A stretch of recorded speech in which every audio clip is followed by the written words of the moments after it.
Muy buenas noches, soy Lina Marcela Mateus, estudiante de Finanzas Públicas, y les voy a hablar sobre las herramientas fiscales y sus principales características. La política pública está en cabeza del gobierno.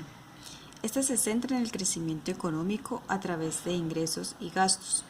La estrategia que el Estado implementa es generar recursos y a la vez administrarlos eficientemente. El objetivo de la política pública está relacionado con los ingresos y gastos sobre los cuales el Estado influye, pues el Estado puede controlar a quién y en qué cantidad los impuestos son cobrados, pues estos son una buena parte de los ingresos que tiene el Estado. También influye en los gastos en el nivel de los salarios y las contrataciones. Esto podría explicarse de la siguiente manera.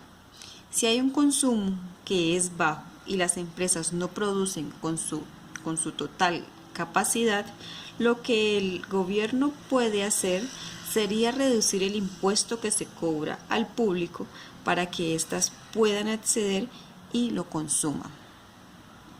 La política fiscal cuenta con 4 herramientas, las cuales son gasto público, ingreso público, balance fiscal y deuda pública. La primera herramienta con la que cuenta la política fiscal es el gasto público, el cual son todas las compras y gastos que tienen las entidades estatales en un periodo determinado de un año.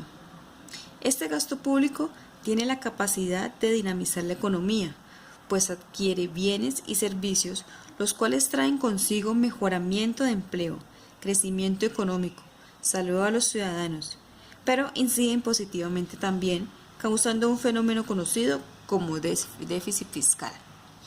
El gasto público está clasificado en 3, el cual sería el gasto de funcionamiento, son todos los gastos relacionados con el funcionamiento de las entidades estatales, las cuales podrían ser nómina. El gasto de inversión son todos los gastos para adquirir, ampliar, conservar o mejorar sus bienes de capital. Y el gasto de la deuda pública, que es el pago o abono a la deuda pública externa o interna que tiene un país. La siguiente herramienta sería el ingreso público. El ingreso público son todos los recursos que el gobierno capta para realizar sus actividades. El mayor ingreso que el Estado tiene son los impuestos, aunque también pueden generarse de rendimientos de propiedades en alquiler o venta de activos y producción de empresas públicas. El objetivo básico del ingreso es financiar el gasto público. Este ingreso se divide en 2, ingresos corrientes y recurso de capital. Los ingresos corrientes por concepto tributarios y no tributarios. Los tributarios son los que el contribuyente debe pagar obligatoriamente, y los no tributarios, como el impuesto predial o el impuesto de vehículo, que se originan por cobro de derechos por prestación de servicios públicos. El segundo ingreso sería el recurso de capital, que son los ingresos de carácter extraordinario de actividades no propias de las funciones del Estado, tales como venta de activos o donaciones.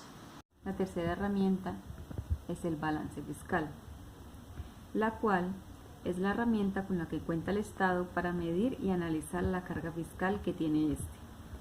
Se da de restar los ingresos de los gastos públicos. Esto trae 2 consecuencias.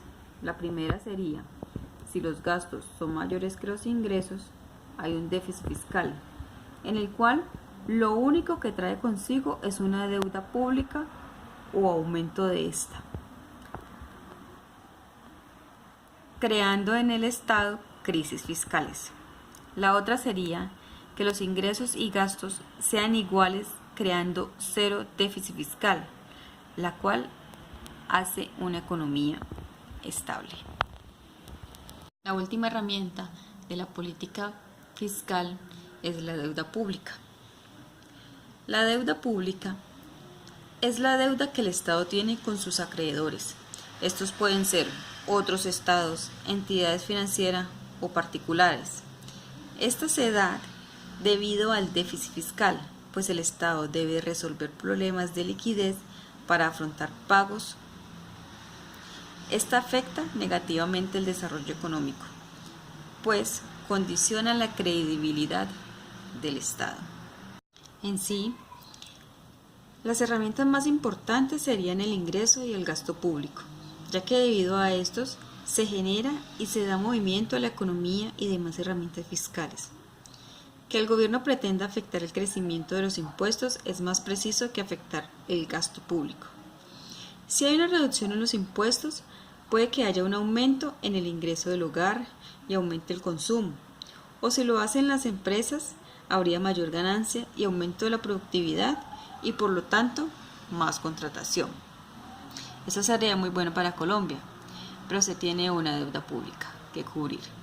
Y si no hay ingresos, esta debe endeudarse aún más.